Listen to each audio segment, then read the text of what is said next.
Hi, I'm Seamless, and today is Friday, which means it's time for a new How to Bass. And today, I'm going to show you how to make this sound that I made in the track that I started. You may have heard this track before, but if not, this might be some news to you. The sound that I'm going to show you is this one right here. It's going to get kind of loud. I'm going to play it in 3, 2, 1.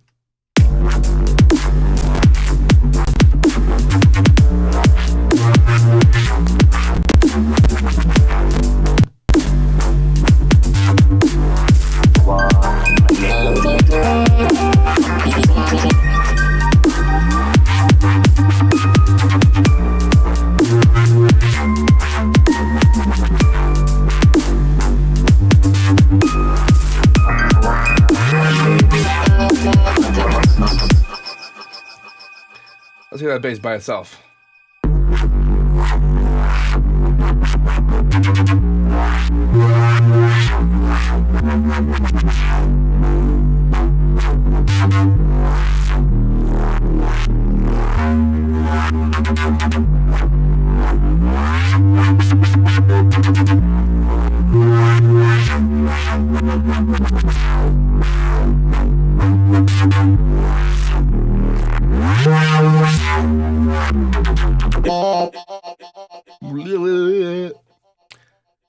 Anyway, this is actually a pretty basic bass, but it ended up working out, a little better than I thought it would, initially. And I figured, hey, this would be a good how to bass kind of work out. So it's Patcher.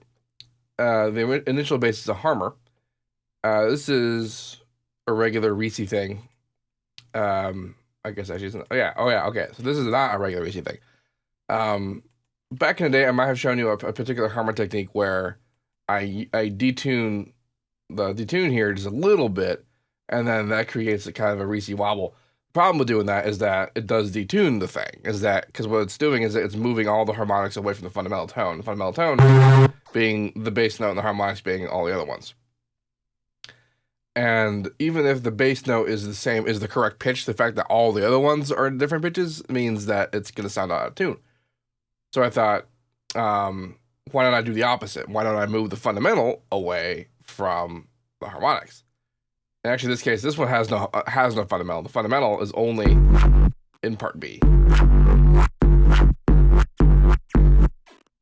What I've done here is I set both A and B to be frequency ratio 2 and ratio division 2, which actually just means it's ratio 1. But this means that I can go below. I can actually move the fundamental down, and it'll work out the way that I need it to.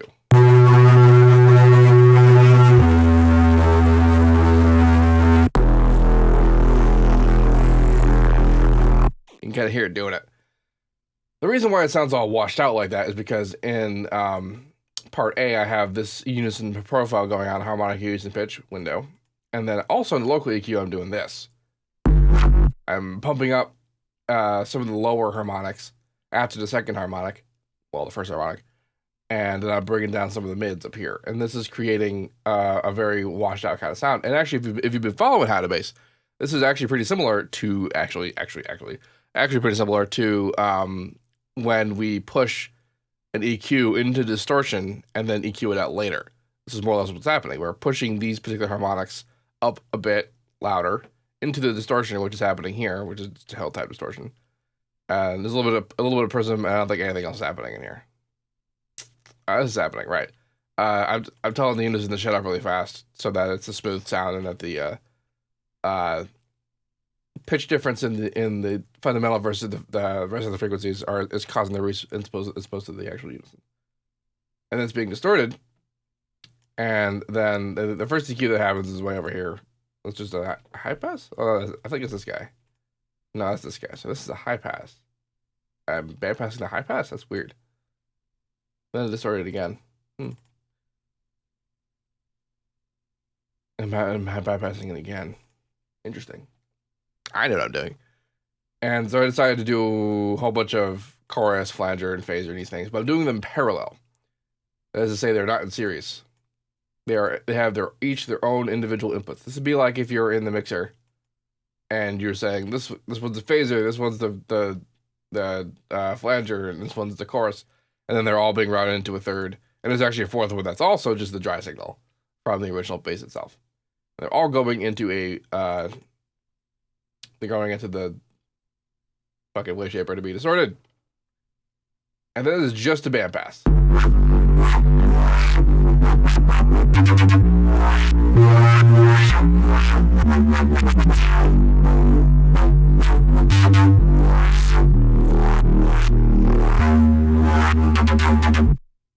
Just a bandpass. And then it's compressed to kind of bring back some of the frequencies, but I didn't want to bring back all of them as hard as I normally do, because I did kind of want the filtered profile to actually be filtered. Right. Now, I also have a separate sub going on here. I literally have a separated sub. Normally, when you see me do these kinds of sounds, what I'll do is I'll take a sub out of the original and just low pass it straight up, and then inject that into various parts of the chain. But this time, I actually have a separate sine wave that is just a sine wave. It's not doing anything. It's not doing any of that. And the reason why that is because remember we did the fundamental tone in here. We actually detuned it, and I want a detuned sub. I want the effect of the detuned sub, which is that it creates the reswabble at the source, but I don't actually want the sub to be detuned. So it was high passed here, and I re-injected it into the compression, and then I did some things with it, and then I high passed it again at the very end so that we have the cleanest sub happening coming out of here. You can see the effect in this post EQ I've got going on, but this is just a little mixing thing I did for the actual track.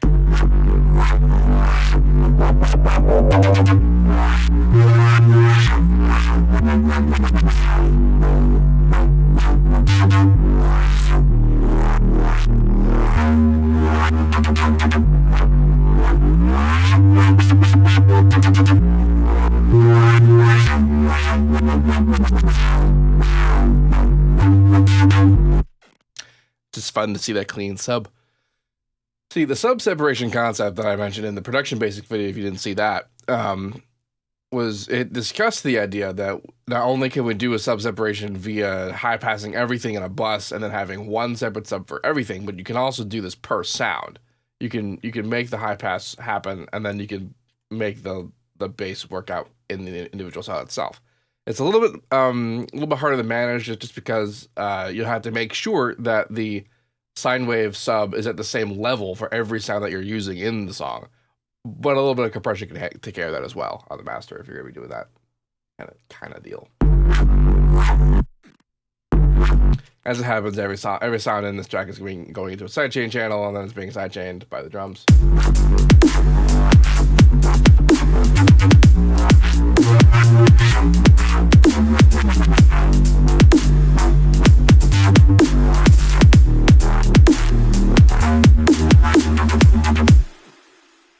And a lot of the rhythm that's present there is a result of the sidechaining as well, not just the bandpass automation that I created here. In particular, I enjoy what happens here.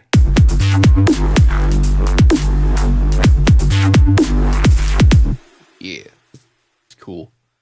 Lots of cool. Yeah, so I will put up this patch for download because it's pretty. I mean, it's pretty straightforward. It's actually one of the least complicated basses I've done in a while. But just to be, handy, I'll give you this patch so you can screw around with it and have a good time with it. And I hope you can hear my voice properly, because the mic being in this place is weird. I'm like leaning over, be like, "Hi, man." I have a table where the mic used to go, so that's why it's a little weird. Anyway, if you have any questions about any of this, let me know. And as usual, have a nice day.